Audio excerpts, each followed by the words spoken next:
नमस्कार, सुप्रभात। समय हो चला है आज की 10 बड़ी खबर जानने का। राहुल गांधी कब बनेंगे देश के प्रधानमंत्री? चैट जीपीटी ने दिया ये जवाब। आज के समय में चैट जीपीटी का प्रयोग बहुत हो रहा है। लोग अपने मन के सभी सवाल चैट जीपीटी से पूछते हैं और फिर वह पूरी गंभीरता से जवाब देता है। ऐसे में जब सवाल किया गया कि राहुल गांधी भारत देश के प्रधानमंत्री कब बनेंगे, तो चैट जीपीटी ने इस प्रश्न का जवाब काफी सरल और तथ्यों से जोड़कर दिया। आइए जानते हैं चैट जीपीटी ने इसका क्या जवाब दिया। चैट जीपीटी ने बताया कि इस सवाल का कोई निश्चित जवाब नहीं है, क्योंकि यह पूरी तरह चुनाव नतीजे, पार्टी की स्थिति और जनता के समर्थन पर निर्भर करता है। राजनीति विशेषज्ञों के अनुसार राहुल गांधी की संभावना इस बात पर टिकी है कि कांग्रेस आगामी लोकसभा चुनाव में कितने सीटें जीतती है और वह केंद्र में सरकार बनाने में सक्षम होती है या नहीं। इसके अलावा गठबंधन की भूमिका और विपक्षी पार्टियों के साथ तालमेल भी इस राह में अहम करार है। राहुल गांधी ने खुद भी कई मौके पर यह स्पष्ट किया है कि उनका मुख्य उद्देश्य देश और पार्टी की सेवा करना है और प्रधानमंत्री बनने की संभावना जनता और राजनीतिक परिस्थितियों पर निर्भर करेगी। कांग्रेस समर्थकों का मानना है कि राहुल गांधी के नेतृत्व में पार्टी नई ऊर्जा और दिशा पर आ सकती है।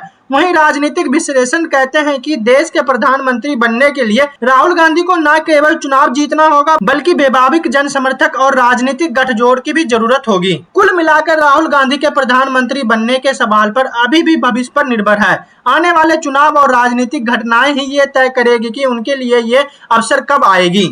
अखिलेश यादव ने योगी सरकार के फैसले पर उठाए 5 बड़े सवाल। पूछा, मानसिकता कैसे बदलेगी? समाजवादी पार्टी के राष्ट्रीय अध्यक्ष और पूर्व मुख्यमंत्री अखिलेश यादव ने योगी आदित्यनाथ सरकार के हालिया फैसले पर सख्त टिप्पणी की है, जिनमें नाम में जाति का उल्लेख, नेम प्लेट, एफआईआर और अन्य दस्तावेजों में जाति न लिखने का आदेश दिया गया है। इलाहाबाद हाई कोर्ट के निर्देश पर लिए गए इस निर्णय को लागू करने के लिए सरकार ने मुख्य सचिव दीपक कुमार के माध्यम से आदेश जारी किया है। अखिलेश ने इस कदम को दिखावा करार देते हुए कई सवाल उठाए हैं। उन्होंने सोमवार को अपने ट्विटर हैंडल पर एक पोस्ट में लिखा कि क्या ये फैसला 5000 साल पुरानी जातिगत मानसिकता को खत्म कर पाएगी? अखिलेश यादव ने अपने पोस्ट में 5 प्रमुख सवाल उठाए जो योगी सरकार की नीति पर सवालिका निशान लगाते हैं। उन्होंने पूछा, और 5000 सालों से में बसे जाति जनगणना भेदभाव को दूर करने के लिए क्या क्या किया जाएगा? वस्त्र, वेशभूषा और प्राकृतिक चिन्हों से जाति प्रदर्शन को मिटाने के लिए क्या कदम उठाए जाएंगे? किसी से मिलने पर नाम से पहले जाति पूछने की मानसिकता को खत्म करने के लिए क्या उपाय होगा? किसी का घर धुलवाने जैसे जातिगत भेदभाव को समाप्त करने और झूठे आरोप लगाकर बदनाम करने की साजिश को रोकने के लिए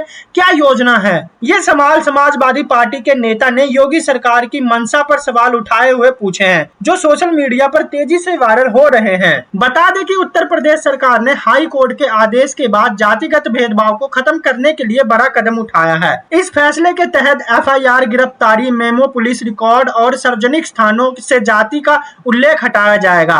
पहचान के लिए माता पिता के नाम का उपयोग होगा, जबकि थानों के नोटिस बोर्ड, वाहनों और साइबर बोर्ड से जाति संकेत हटाने के निर्देश दिए गए हैं। इसके साथ ही जाति आधारित रैलियों पर प्रतिबंध और सोशल मीडिया पर सख्त निगरानी की बात कही गई है। हालांकि SC ST एक्ट जैसे मामले में छूट रहेगी और SOP व पुलिस नियमावली में संशोधन होगा। पंजाब सरकार ने मंगलवार को किया छुट्टी का ऐलान, नोटिफिकेशन जारी। पंजाब सरकार की ओर से यानी मंगलवार को पंजाब के एक जिले में छुट्टी का ऐलान किया गया है।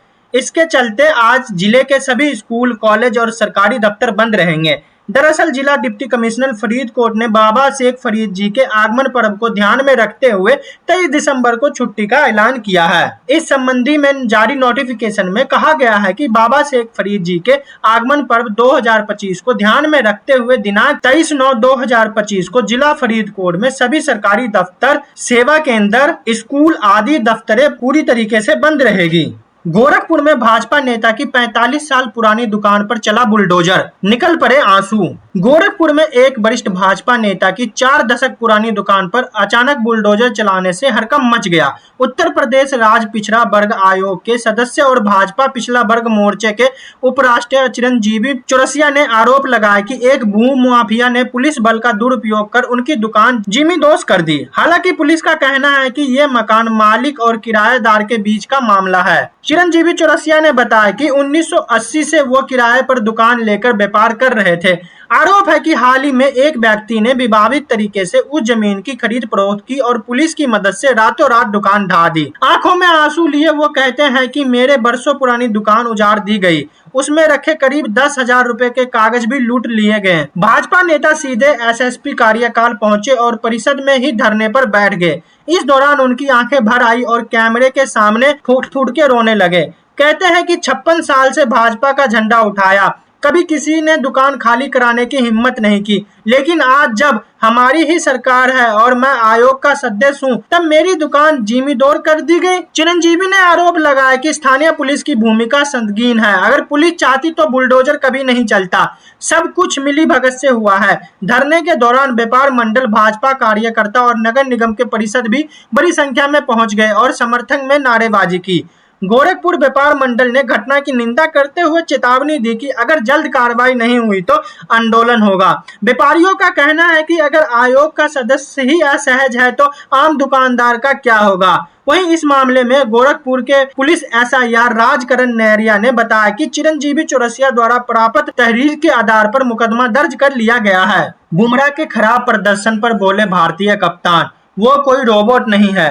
सूर्य कुमार यादव ने पाकिस्तान पर भारत की शानदार जीत के दौरान जसप्रीत बुमराह के खराब प्रदर्शन के बाद उनका बचाव किया। भारत ने दुबई इंटरनेशनल स्टेडियम में पाकिस्तान को 6 विकेट से हराकर अपने सुपर 4 अभियान का शानदार आगाज किया। इस मैच में सलामी बल्लेबाज अभिषेक शर्मा और सुमन गिल के शानदार बल्लेबाजी प्रदर्शन की बदौलत भारत ने पाकिस्तान के 172 रनों के लक्ष्य को सफलतापूर्वक हासिल कर लिया। भारत अब अपने अगले सुपर 4 मुकाबले में बांग्लादेश से भिड़ेगी, जो 24 दिसंबर को खेला जाएगा। पावर प्ले में भारत के तेज गेंदबाज जसप्रीत बुमराह पूरी तरह से बेअसर हुए। अपने 3 ओवर में बुमराह ने 34 रन लुटाए और एक भी विकेट नहीं लिए पाए, जो T20 अंतरराष्ट्रीय में उनका सबसे महंगा पावर प्ले प्रदर्शन रहा। इसी के साथ ही बुमराह ने अपने 4 ओवर में कुल 45 रन दिए। बुमराह के खराब प्रदर्शन के बारे में पूछे जाने पर सूर्य कुमार यादव ने कहा कि बुमराह कोई रोबोट नहीं है, एक दिन उनका भी बुरा आएगा। सूर्य कुमार ने मैच के बाद कहा कि जिस तरह से लड़के हर मैच में अच्छा प्रदर्शन कर रहे हैं, उससे मेरा काम आसान हो रहा है। लड़कों ने काफी जज्बा दिखाया। भारत की गेंदबाजी पारी के पहले 10 ओवर के बाद वह शांत थे। ड्रिंक के बाद जब मैंने उनसे कहा कि खेल अब शुरू होता है, कोई बात नहीं, वो रोबोट नहीं है, कोई दिन बुमराह का भी खराब होगा। दुबे ने हमें मुश्किल स्थितियों से निकाला। अभिषेक और गिल एक दूसरे के पूरक हैं और आग और बर्फ का मेल है। पहली पारी के बाद हमारे फील्डिंग कोच टी दिलीप ने उन सभी खिलाड़ियों को ईमेल किया जिनकी आज उंगलियां चटकने लगी थी। 6 महीने में बिखर गई विकास की चमक, विधायक के छूते ही उखड़ी सड़क, ठेकेदार पर फूटा गुस्सा, पीडब्ल्यूडी भी निशाने पर। उत्तर प्रदेश के हरदोई जिलों में घटिया सड़क निर्माण का एक चौंकाने वाला मामला सामने आया है। सांडी विधानसभा क्षेत्र के बीजेपी विधायक प्रभास कुमार ने जब खुद उस सड़क का निरीक्षण किया जो सड़क हाथ लगाते ही उखड़ने लगी। ये देख विधायक जी का गुस्सा फूट पड़ा और उन्होंने अधिकारियों को मौके पर ही जमकर फटकार लगाई। सूत्रों से मिली जानकारी के मुताबिक ये सड़क भगोरी से प्रभात नगर तक की है, जिसकी लंबाई करीब 20 किलोमीटर है। ये सड़क 6 महीने पहले ही बनाई गई थी। निर्माण से पहले ये सड़क बेहद खराब हालत में थी। गड्ढे में पानी भर जाता था, लोग पैदल चल नहीं सकते थे। स्थानीय लोगों ने इस सड़क के निर्माण के लिए कई वर्षों तक संघर्ष किया, कई प्रदर्शन किए, सड़क पर धान बोझा गड्ढों में उतारकर विरोध जताते थे। जैसे कदम उठाए तब जाकर ये सड़क बनी, लेकिन लोगों को उम्मीद थी कि अब उन्हें राहत मिलेगी, पर हुआ इसके कुछ उल्ट। जगह जगह गड्ढे बन गए हैं, पुलियों के पास सड़क धंस गई है, हाथ लगाने पर सड़क की परतें उखड़ने लगी है। जब विधायक प्रभास कुमार को घटिया निर्णय की शिकायत मिली तो वो खुद रविवार को मौके पर पहुंचे। जैसे ही उन्होंने सड़क को हाथ लगाया, सड़क उखड़ने लगी। उन्होंने तुरंत पीडब्ल्यूडी के इंजीनियर को फोन किया और सख्त नाराजगी जाहिर की। साथ ही जिला अधिकारियों को भी पूरे मामले की जानकारी दी। विधायक ने स्पष्ट कहा कि जहां भी खराब निर्णय हुआ है वहां सड़क दोबारा बनाई जाएगी। जो ठेकेदार दोषी पाया जाएगा उस पर सख्त कार्रवाई होगी। उन्होंने जनता को भरोसा दिलाया कि वो खुद सड़क निर्माण की निगरानी करेंगे और गुणवत्ता से कोई समझौता नहीं होगी। बिहार चुनाव के बीच नीतीश कुमार सरकार से नाराज हो गए जीतन राम मांझी। सहरसा जिले के सिमरी बख्तियारपुर में रविवार को आयोजित एक मिलन कार्यक्रम में केंद्रीय मंत्री और हम पार्टी के प्रमुख जीतन राम मांझी ने अपने राजनीतिक स्थिति और योजनाओं पर खुलकर बात रखी। उन्होंने कहा कि बिहार विधानसभा में उनकी पार्टी की भागीदारी केवल 4 विधायकों की है, जिस कारण उनकी बातें संसद में गंभीरता से नहीं सुनी जाती। मांझी ने साफ कहा, अकेला चना भार नहीं फोड़ता।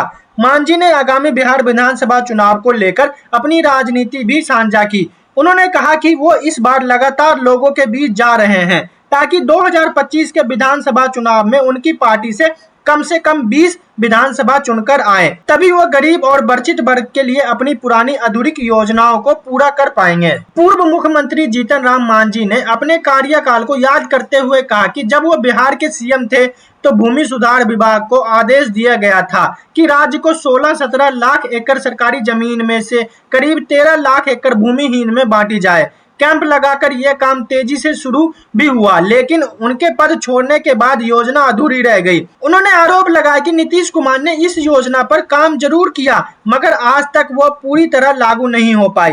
केंद्रीय मंत्री ने आवास योजना पर भी सवाल उठाए। उन्होंने कहा कि इंदिरा आवास और प्रधानमंत्री आवास योजना के तहत जिस प्रकार का नक्शा तय किया गया था, उसमें से एक ही कमरे का प्रावधान है।